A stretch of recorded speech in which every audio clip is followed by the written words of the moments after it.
O assunto agora é sobre dízimos. Velho Testamento, Malaquias, capítulo 3, versos 8 e 10.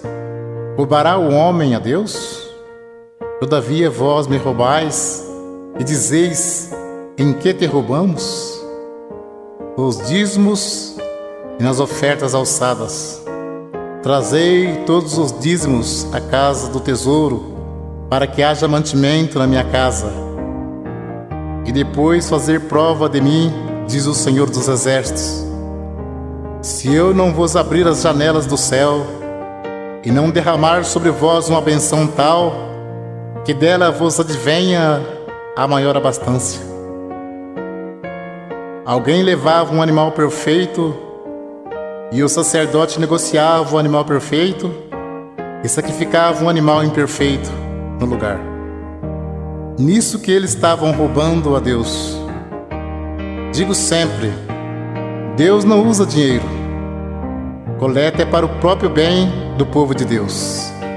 Se Deus não abrisse as janelas do céu e não mandasse chuva, a terra não produzia alimento. As tribos de Israel receberam herança, menos a tribo sacerdotal, que era a tribo dos levitas. Eles não receberam herança, então eles recebiam parte do dízimos para se manter. Por isso que dizia, trazer os dízimos para que haja mantimento na casa do tesouro. Não se tratava de dinheiro, mas de mantimento. Não há mais casa do tesouro. Jesus disse, minha casa é chamada por todas as nações casa de oração. Evangelho segundo Mateus, capítulo 10, versos 5 ao 10. Jesus enviou esses 12, ele ordenou dizendo, não ireis pelo caminho das gentes, nem entreis em cidade de samaritanos, mas ide diante as ovelhas perdidas da casa de Israel. E indo pregai, dizendo, é chegado o reino dos céus. Curai os enfermos, limpai os leprosos, ressuscitai os mortos, expulsai os demônios, de graça recebestes, de graça dai. Não possuai ouro, nem prata, nem cobre em vossos cintos, porque digno é o operário do seu salário. Nem alforje para o caminho, nem duas túnicas, nem alparcas, nem bordão, porque digno é o operário do seu alimento. Podemos cumprir com alegria a missão de anunciar o Evangelho da graça. Jesus já pagou a nossa salvação com o precioso sangue que ele derramou no duro madeiro da cruz. Enviando o apóstolo disse, de graça recebeste, de graça dai. Não precisa explorar ninguém. A parte material, Deus tudo provê na nossa vida. Jesus Cristo, sendo Filho de Deus, não poderia vir desfazendo a lei de Deus. Tanto é que ele foi circuncidado ao 8º dia, segundo o uso da lei. Foi levado ao templo para ser consagrado, segundo o uso da lei. E cumpriu celebrando a última Páscoa.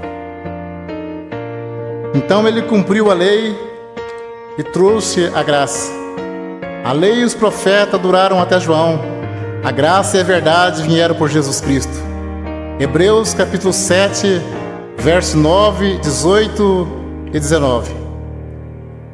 E para assim dizer, por meio de Abraão até Levi, que recebe dízimos, pagou dízimos, porque o precedente mandamento é abrogado por causa da sua fraqueza e inutilidade. Pois a lei nenhuma coisa aperfeiçoou, e desta sorte é introduzida uma melhor esperança, pelo qual chegamos a Deus. Hebreus capítulo 7, versos 12, 13 e 14. Porque mudando o seu sacerdócio, necessariamente se faz também mudança da lei.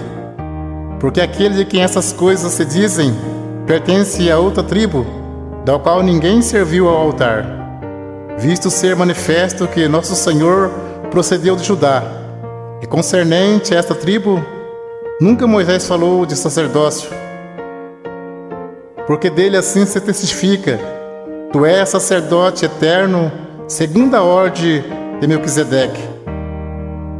Jesus procedeu da tribo de Judá e não da tribo de Levi, que era a tribo dos sacerdotes.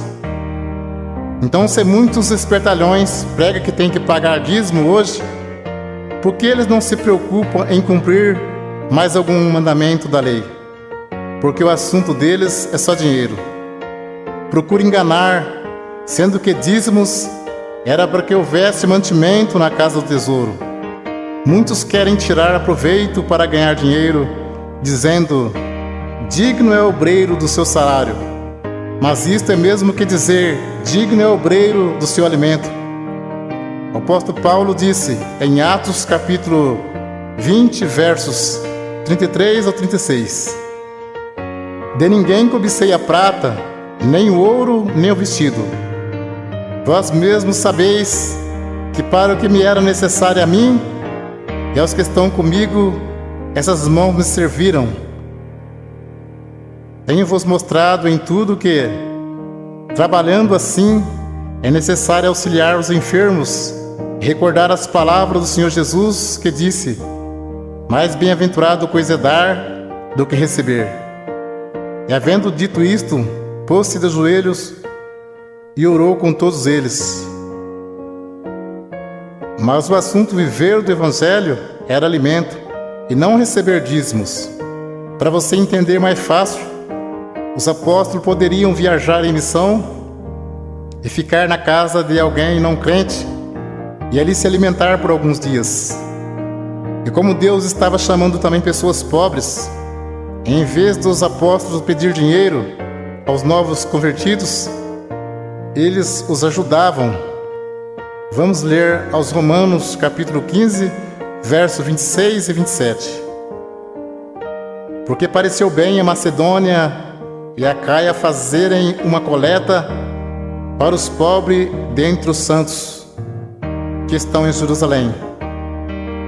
Isso lhe pareceu bem, como devedores que são para com eles, porque se os gentios foram participantes dos bens espirituais, devem também ministrar os temporais. Confira esse assunto com atenção. Paulo disse em 1 Coríntios, capítulo 9, verso 12 ao 14 e 15 ao 18. Se outros participam deste poder sobre vós, por que não mais justamente nós? Mas nós não usamos desse direito, antes suportamos tudo para não pormos impedimento algum ao Evangelho de Cristo.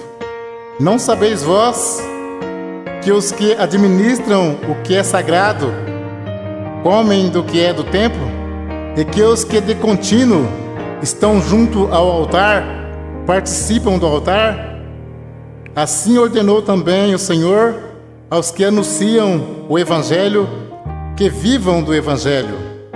Mas eu de nenhuma destas coisas usei, e não escrevi isso para que assim se faça comigo, porque melhor me fora morrer do que alguém fazer vã esta minha glória. Porque se anuncio o Evangelho, não tenho do que me gloriar, pois me é imposta esta obrigação. E ai de mim se não anunciar o Evangelho. E por isso, se eu faço de boa mente, terei prêmio. Mas se de má vontade, apenas uma dispensação me é confiada. Logo, que prêmio tenho que, evangelizando, proponha de graça o Evangelho de Jesus Cristo, para não abusar do meu poder no Evangelho. E Paulo disse: outras igrejas despojei, deixando de receber salário, para vos anunciar de graça o Evangelho de Jesus Cristo.